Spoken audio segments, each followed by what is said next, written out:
Meantime, Transportation Secretary Sean Duffy issuing a new warning for U.S. travelers as the shutdown drags on with no off-ramp apparently in sight. This as the busy holiday travel season will soon kick into high gear. Rebekah Castor has the latest on that story for us this afternoon. Hey, Rebekah. Yeah, Kevin, holiday travelers might be in for some turbulence this year if the government doesn't reopen in time. Well, so far, disruptions have been minimal. Roughly 13,000 air traffic controllers are set to miss their first paycheck on Tuesday. And Secretary Duffy is warning travelers more significant delays and cancellations will likely become inevitable.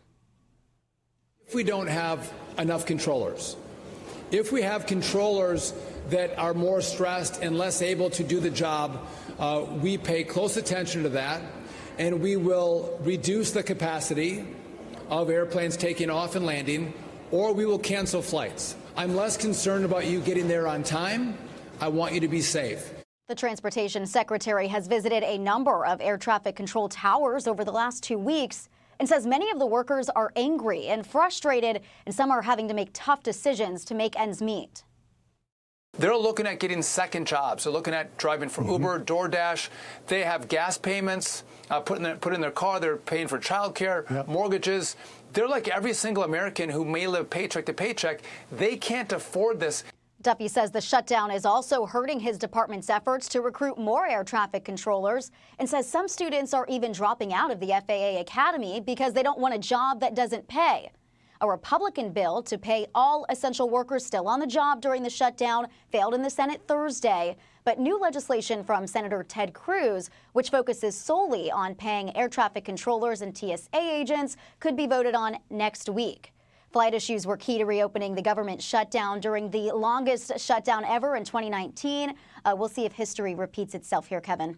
Rebekah Castor for us here in the nation's capital. Rebekah, thank you so much. For more now on the government shutdown, we want to bring in California GOP Congressman and House Transportation Committee member Kevin Kiley. Kevin, great to have you with us. I just want to begin by asking you about this shutdown and how it's impacting not just air travel, but in general, there is this anxiety because these are people who need their paycheck just like everybody else. Are we going to have an off-ramp here and finally get them back to work and get paid? Well, I sure hope so, because it is absolutely outrageous. I mean, think about it. These are critical roles, very stressful positions, air traffic controllers, not to mention that it's still uncertain about the next paycheck for the members of our military. And to now have to show up for work without even receiving a paycheck because politicians are failing to do their job, and not just do their job, but do sort of the bare minimum, most rudimentary aspect of their job, which is to keep the government open. It's outrageous. And just think about what this does for recruitment as well. I'm just curious, what are they saying to you? What are the constituents? They call your office or they meet you on the street? You're back in your district. What do they say about what's happening? Are they pointing the finger at a particular party or person? You know, I think for a lot of people, this almost just seems like, you know, the gridlock they've become accustomed to taken to another level. People just have gotten almost desensitized to the dysfunction of Congress. That is an approval rating of something like 20%. But for the people who are directly affected, which is a growing and growing circle of people, of course, this is a matter of their livelihood, getting a paycheck on time, or as the secretary was just saying, we're going to start to see millions and millions more people get affected with flight delays and all of the other consequences that are continuing to pile up the longer this lasts. Yeah, this is what really bothers me because I'm like everybody else. I need my checks. And you know what? You have these people that are out there working hard. They're trying to keep us safe in the air, and they're not going to be paid for right now because there's this fight on Capitol Hill. Speaking of fights and things that certainly impact you, I want to ask you about Prop 50 in the state of California. If you can unpack for us what that might do for someone like you who is trying to represent folks in your district. Yeah, so it would completely butcher my district into 6 different pieces. Amazing. I have the most beautiful district in California, one of the most beautiful in the country.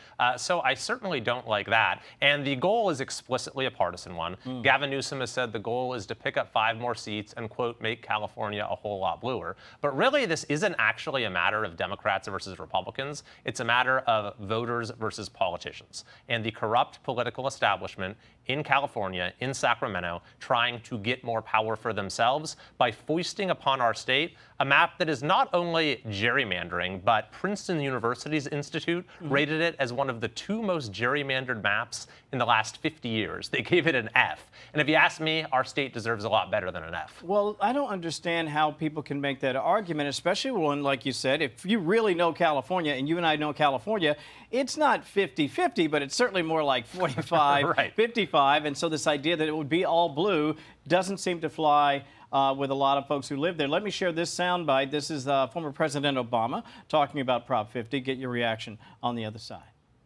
There's a broader principle at stake that has to do with whether or not our democracy can be manipulated by those who are already in power to entrench themselves further, or whether we're going to have a system that allows the people to decide who's going to represent them. Boy, he's just loving this, isn't he? Well, you know, the folks who are advocating for the yes side are just tying themselves into logical knots. Yeah. They're saying gerrymandering is bad, so the solution is to gerrymander California to the hilt. The no side has a much more consistent position. It says gerrymandering is bad, so let's not gerrymander the state. And so that's why I'm voting no. That's why I encourage other people to vote no, because I don't think gerrymandering is a good thing. And voting no on Prop 50, this redistricting sham, is our one opportunity to reject it in the one place we can, which is our own state. Is there a court remedy, really quickly, if this happens? Potentially, but you know, we can't necessarily count on that. So that's why it's so important to actually win at the ballot box. Yeah, people got to get out there and vote. Congressman Kiley, great to see you, my friend. Thank you for your time today. Of course, thanks for having me. Appreciate that. Hey everyone, I'm Emily Campagno. Catch me and my co-hosts Harris Faulkner and Kaylee McEnany on Outnumbered every weekday at 12 p.m. Eastern, or set your DVR. Also, don't forget to subscribe to the Fox News YouTube page for daily highlights.